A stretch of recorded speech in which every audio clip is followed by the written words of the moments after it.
주시는 하나님의 말씀은 누가복음 2장 8절에서 14절 말씀까지인데요. 봉독은 이 말씀으로 하지만 오늘 말씀은 1절부터 14절까지 말씀으로 보도록 하겠습니다. 누가복음 2장 8절에서 14절 말씀까지 제가 봉독해 드리도록 하겠습니다. 그 지역의 목자들이 밤에 밖에서 자기 양떼를 지키더니 주의 사자가 곁에 섰고 주의 영광이 그들을 두루 비치매 크게 무서워하는지라. 천사가 이르되 무서워하지 말라. 보라, 내가 온 백성에게 미칠 큰 기쁨의 좋은 소식을 너희에게 전하노라. 오늘 다윗의 동네에 너희를 위하여 구주가 나셨으니 곧 그리스도 주시니라. 너희가 가서 강보에 쌓여 구유에 뉘어 있는 아기를 보리니 이것이 너희에게 표적이니라 하더니 호련히 수많은 천군이 그 천사들과 함께 하나님을 찬송하여 이르되 지극히 높은 곳에서는 하나님께 영광이요 땅에서는 하나님이 기뻐하시는 사람들 중에 평화로다 하니라. 아멘. 여러분, 무소식이 희소식이다 라는 말 아시죠? 아무런 소식도 없다가 어느 날 갑자기 그 사람을 통해서 좋은 소식이 전해지면 우리는 무소식이 희소식이다 라고 얘기를 합니다. 우리가 살아가는 세상에서 보면 나하고 전혀 연락을 하고 지내지 않다가 어느 날 갑자기 우연히도 그 사람이 잘된 소식을 듣게 되면 우리는 그러한 단어를 쓰고 또 기뻐하고 또 그 사람을 축복해 주기도 합니다. 근데 아이러니하게 하죠요. 그 말과 반대로 사돈이 땅을 사면 배 아프다는 말이 있습니다. 남이 잘 되면 배가 아프다는 얘기죠. 그게 바로 우리 인간의 마음입니다. 그러다 보니까 우리 사람들이 살아가다 보면 기복의 감정이 참 많습니다. 어떨 때는 사람이 참 행복해 보이고 또 어떨 때는 참 사람이 힘들어 보이기도 하고 불행해 보이기도 합니다. 그러한 양면을 갖고 있다 보니까 어쩔 수 없는 인간의 모습입니다. 그러한 삶 가운데에 놓여서 수고하고 헌신하고 땀 흘리는 삶을 살아가야 되는 우리들에게는 어떻게 보면 참 힘든 인생, 참 고달픈 삶을 살아야 되는 길이 놓여져 있습니다. 그럼에도 불구하고 그러한 삶 가운데에서도 우리는 자로나 의로나 치우치지 않는 삶을 살아야 되고 주변을 바라보기보다는 세상을 바라보기보다는 사람을 바라보기보다는 끝까지 하나님만 바라보고 살아가야 되는 고통이 고달픔이 우리에게 놓여져 있습니다. 그러다 보니까 신앙이라는 거, 믿음이라는 거 정말로 쉽지 않은 삶입니다. 앞에서도 잠깐 언급했듯이 주일 성수하는 거 만만치 않습니다, 여러분들. 저 또한 때로는 주일을 쉬고 싶을 때가 있어요. 그래서 하나님, 한 번쯤은 좀 아프게 좀 해주십시오. 좀 쉬고 싶습니다. 라고 생각할 때가 참 많습니다. 그나마 그래도 지금은 담임 목회를 하고 있으니까 그나마 나은데 진짜 부지럴 때면요 아프고 싶어요. 우리 어르신들과 성도님들한테는 죄송한데요. 아프고 싶어요. 왜요? 쉬고 싶으니까. 쉽지 않습니다. 우리가 걸어가야 되는 이 믿음의 길이라는 거. 우리가 아무리 확고한 결단을 가지고 확신을 가지고 이 우리 앞에 놓여져 있는 인생의 길을 걸어간다라는 거. 물론 세상에는 결단과 확신이 중요하다라고 얘기합니다. 그러나 그 인생의 길을 헤쳐나가는 거, 그 수많은 방해물들과 장애물들을 넘어가는 거, 그것을 견디고 극복하는 거 쉽지 않습니다. 인간의 힘이 아무리 강하다고 해도, 능력이 아무리 뛰어나다고 해도, 모든 것을 다 알고 있다라고 자부를 해도 우리는 우리 인생의 일분 앞을 내다볼 수 없는 사람들입니다. 그러다 보니까 우리의 능력에는 한계가 있고, 그러다 보니까 우리가 걸어가야 되는 그 길이 우리에게는 만만치 않습니다. 투명하게 보여지는 것이라면 문제가 되지 않겠지만 우리가 걷는 그 길은 불투명한 길입니다. 그러다 보니까 기쁠 때도 있고 슬플 때도 있고 아플 때도 있고 고통스러울 때도 있는 겁니다.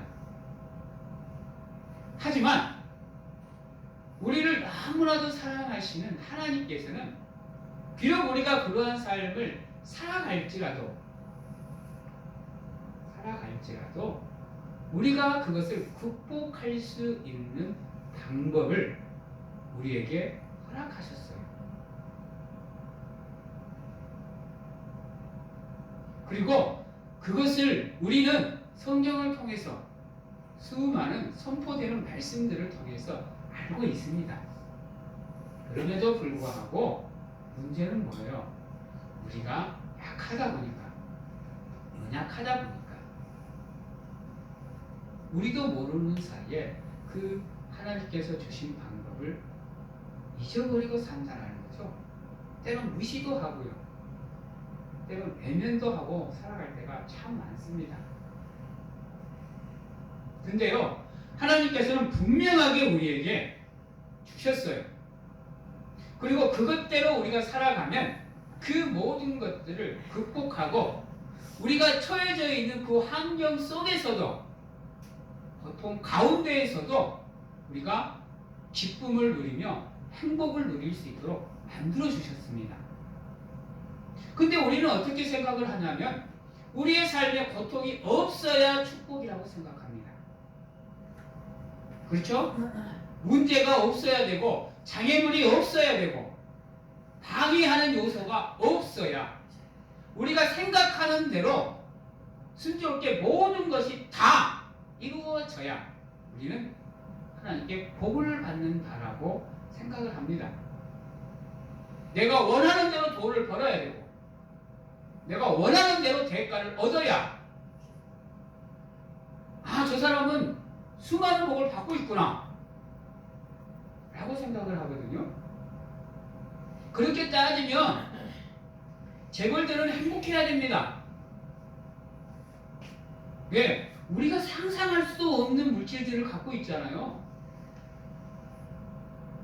우리가 상상할 수도 없는 힘과 권력과 명예를 가지고 있잖아요. 근데 보여지는 그들의 모습은 어떻습니까? 그런 것들을 두고 가족들이 싸웁니다. 심지어는 부모마저 외면하는, 자식마저 외면하는, 노심초사하면서 두근두근 되면서 살아가는 그 모습들, 뺏길까봐, 잃어버릴까봐 살아가는 그들의 모습들, 얼마나 안타까워요. 그래도 돈을 많이 가지고 싶어하는 게 인간입니다. 만약에 우리 예수님께서 이 땅에 오실 때 한번 생각을 해보세요. 그 모든 것을 가지고 오셨다고 한다면, 물론 신적인 요소에 의해서 우리가 예수 그리스도를 섬길 수는 있겠지만 여타의 종교와 다를 바가 없는 모습들이 나온다라는 거죠. 우리가 예수 그리스도를 귀하게 여기고 소중하게 여기고 그분을 섬기는 이유는 무엇이냐? 그분은 우리를 위해서 당신의 모든 것을 다 포기하셨습니다.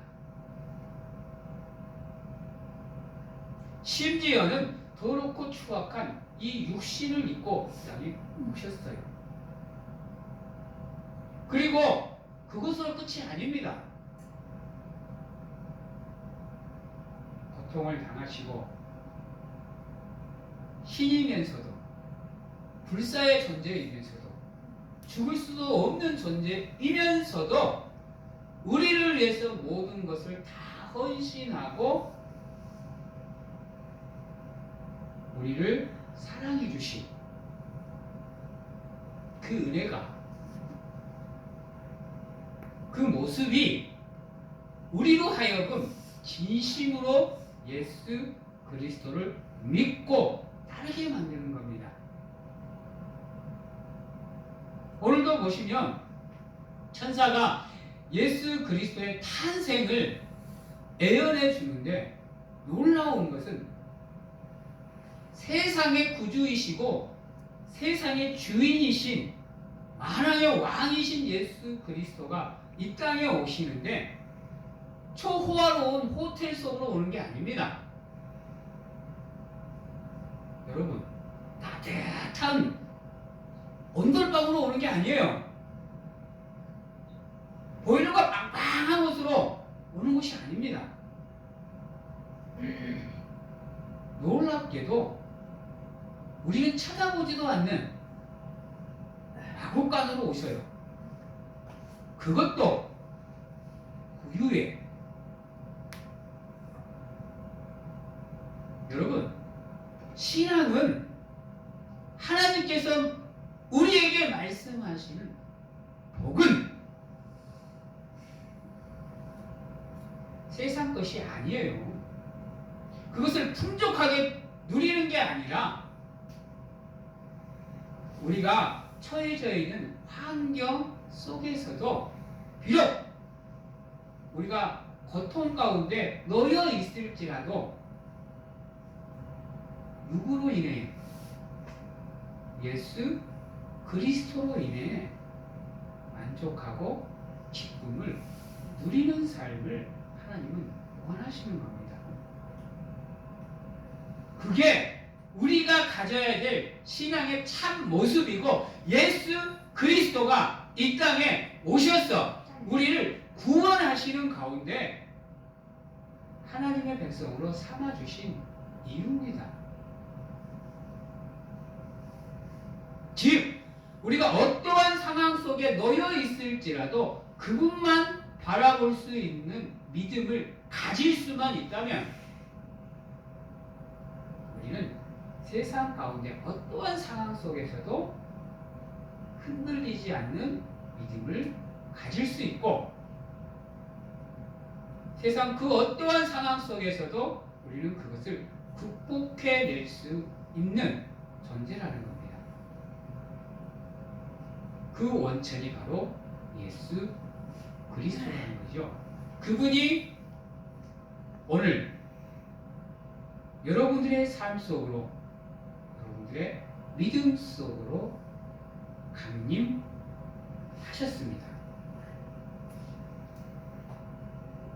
비록 지금은 내가 막 힘들어 미쳐버릴 것 같은 상황 속에서라도 그분이 내게 오셨음을 기억하시고 그분께 더 간절하게 매달리시는 가운데 기도할 수 있는 여러분들이 되시면 반드시 그분께서 여러분들의 그 믿음을 보시고 여러분들의 삶의 여러 가지 문제들과 장애물들을 해결해 주실 겁니다.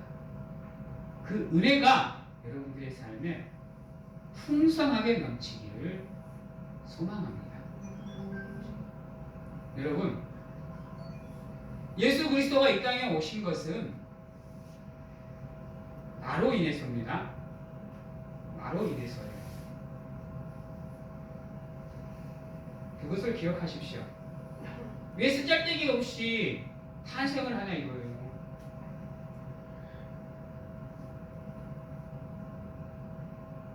이유는 딴 데 있는 게 아니에요. 그러므로 기쁨으로 여러분들이 예수 그리스도를 맞이할 수 있도록 늘 준비하셔야 됩니다. 괜히 죄를 많이 지었다고 괜히 예수 그리스도가 이 땅에 오신다고 그러면 무섭죠. 죄 짓고 사는 인간이면 무섭죠. 왜? 심판해주고 이 땅에 오실 거니까. 다시 오신다라는 그 말씀 속에는 우리를 심판하시기 위해서 이 땅에 오신다라는 의미도 있습니다. 하지만 우리가 하나님의 사람으로서 부끄럽지 않는 삶을 살기 위해서 노력하신다고 한다면 그분의 탄생이, 그분의 재림이 두려운 게 아니에요. 무서운 게 아니라는 겁니다. 오히려 기쁨이죠.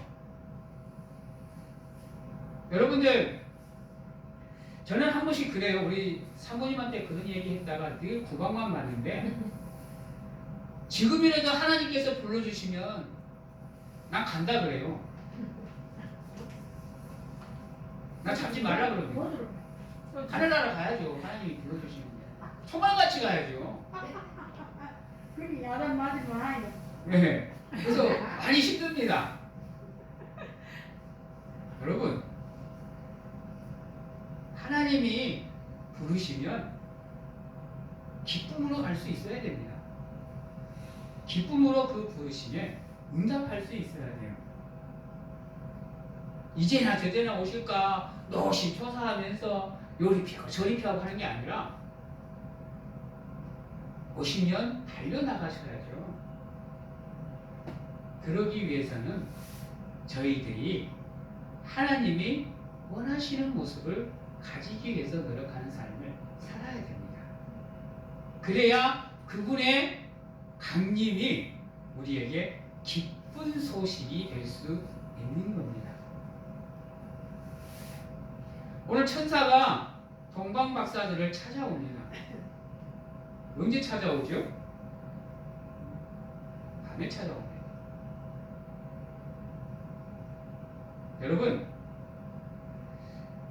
하나님이 임하실 그날은 예수 그리스도의 재림은 어느 누구도 알 수 없습니다.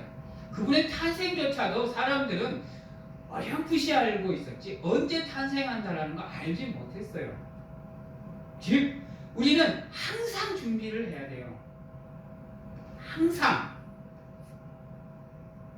밤에 오실지 낮에 오실지 아무도 모르는 겁니다.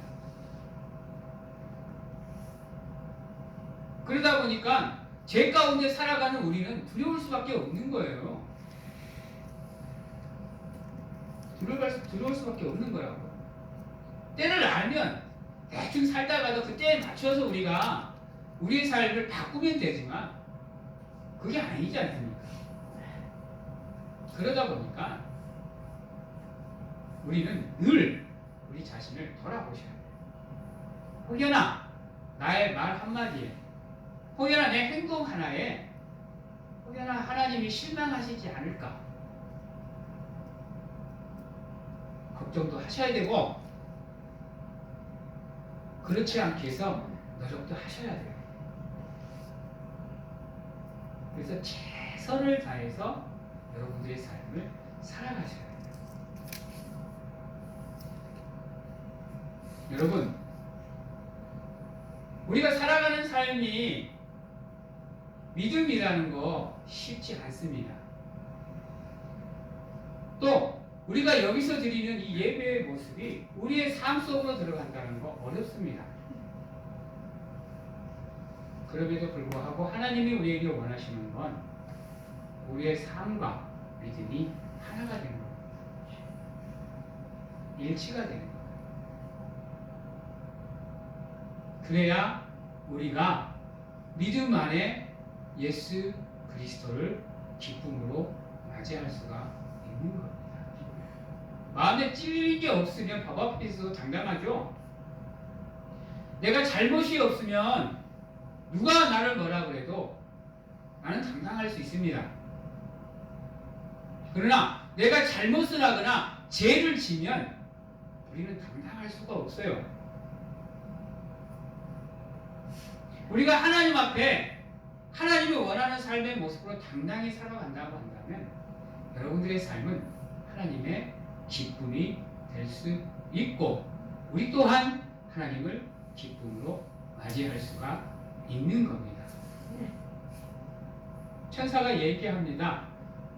예수 그리스도의 탄생은 하늘에는 영광이고 우리에게는 평화라고 했습니다. 즉 그분만이 우리를 편안한 삶으로 인도할 수 있다라는 거예요. 그분만이 우리를 다스릴 수 있는 존재라는 겁니다. 그분만이 우리의 기쁨이 되실 수 있음을 얘기하는 겁니다. 여러분, 세상을 살아갈 때 우리의 마음이 편안하다고 한다면요, 우리는 두려울 게 없습니다. 아세요? 이 평화라는 게 얼마나 소중한 축복인 줄 아세요? 일례로 우리 집은 빚이 없습니다. 남들 돈이 없어요. 그러다 보면요, 돈이 없어도 걱정거리가 없어요. 근데 남들 돈이 있으면 불안하죠. 제가 요즘에 오징어 게임을 참 열심히 들여다 파고 있는데요. 그 오징어 게임이라는 드라마에 나오는 사람들 모습을 한번 보십시오. 빚을 지니까, 남들 돈이 있다 보니까 자기의 소중한 사람들을, 자기의 소중한 생명을 걸어야 되는 상황이 만들어져요. 불안하면서도 그 길을 가야 되는 상황이 만들어지는 겁니다. 그러한 불안을 떠안고 살아가는 저 세상이 불안전할 수밖에 없는 거예요. 근데 그 가운데 살아가는 우리가 평화를 누리려면, 불안을 없애려고 한다면 세상의 것으로 되겠어요? 오징어 게임의 마지막 주인공인 기훈이라는 사람이 어떻게든지 목표를 이뤄서 456억을 가지고 나옵니다. 근데 집에 와보니 어머니가 돌아가 계셔요. 저 오징어 게임을 보면서 참 많은 것을 느낍니다. 세상 사람들은 돈이면 무엇이든 다 할 수 있을 거라고 생각하는데요, 그것은 안 되는 게 있다니까요. 그래서 세상은 불안전하는 거예요. 그래서 세상 것은 불안전한 겁니다. 세상 것을 바라보고 살아가면요, 우리는 불안에서 벗어날 수가 없어요. 평안을 온전하게 누릴 수가 없습니다. 그래서 이 평안이라는 거, 이 평화라는 거, 이 화평이라는 거, 정말로 큰 복입니다, 여러분. 오히려 돈 몇 조, 수십 조를 갖는 것보다 더 소중한 거예요. 성경에서는 돈 많이 준다는 얘기 안 합니다. 그게 복이라고 얘기 안 해요. 우리가 평화로울 수 있고 평안할 수 있는 방법은 딱 하나입니다. 세상 가운데 머무는 게 아니라 하나님의 은혜 안에 머무는 게 우리의 진정한 평화라는 겁니다.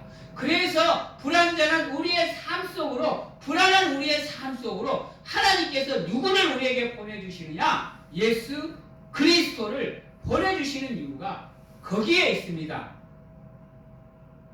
예수 그리스도로 인해 너희들의 삶이 나의 평안으로 들어오기를 원한다라고 하나님께서 우리에게 가르쳐 주시고 보여주시는 거예요.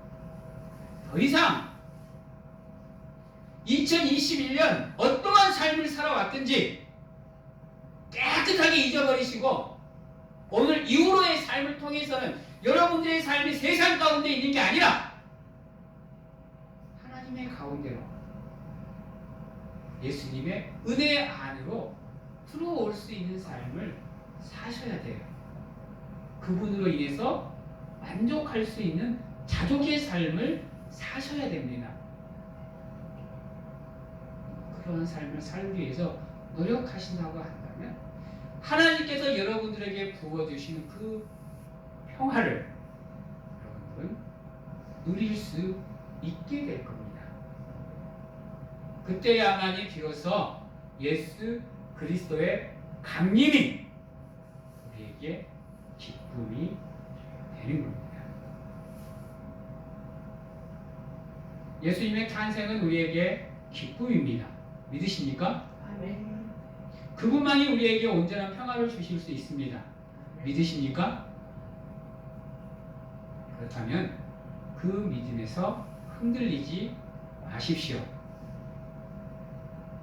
하나님은 우리의 기쁨입니다. 예수 그리스도는 우리의 평화입니다. 잊지 마시고 여러분들의 삶을 통해서 온전히 기쁨을 누리고 평안을 누리는 가운데 하나님께 영광을 돌리실 수 있는 사랑하는 성도님들이 다 되시기를 소망합니다. 이제 말씀을 정리하도록 하겠습니다. 여러분, 예수 그리스도가 이 땅에 오신 기쁨을 누리시기 바랍니다. 그러기 위해서는 우리 안에 있는 잘못된 것들을 다 버리셔야 됩니다. 그러기 위해서 노력하시는 가운데 하나님이 여러분들에게 부어주시는 그 기쁨의 소식, 온전한 평화를 화평을 누리시는 가운데 하나님께 영광을 돌리시는 사랑하는 성도님들이 다 되시기를 주님의 이름으로 축원합니다. 기도하겠습니다.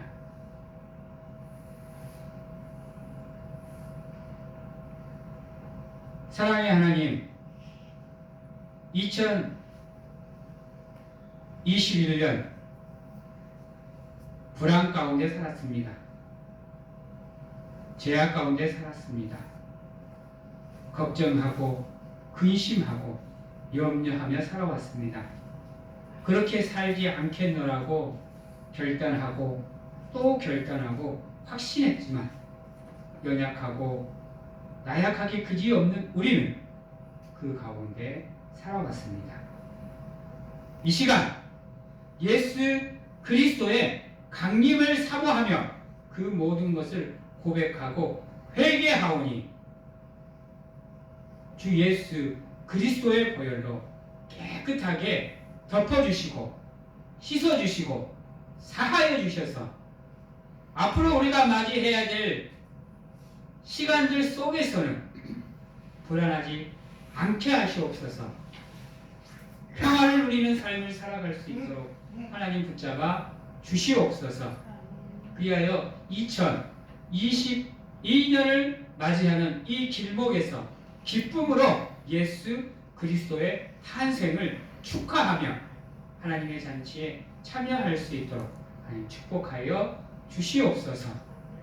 우리 사랑하는 성도님들 한 분 한 분 하나님 기억하시옵소서.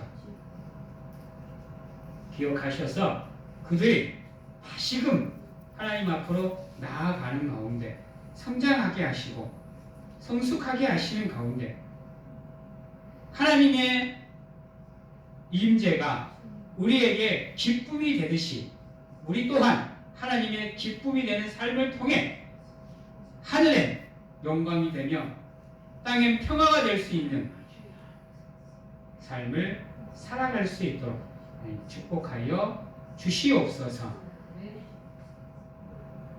지금은 우리를 죄에서 구원하시기 위해 이 땅에 오신 예수 그리스도의 은혜와 세상 끝날까지 우리와 함께 하시는 가운데 안아주시고 품어주시는 하나님 아버지의 사랑하심과 세상 어느 곳에 가서 무엇을 하든지 간에 우리를 지키시고 보호하시는 성령님의 교통하심이 오늘 이 자리에서 예수 그리스도의 강림을 간절하게 사모하며 맞이하는 하나님의 성도님들 머리 위에와 가정과 직장, 자녀와 건강 위에 지금부터 영원토록 함께 하시기를 축원하옵나이다. 아멘.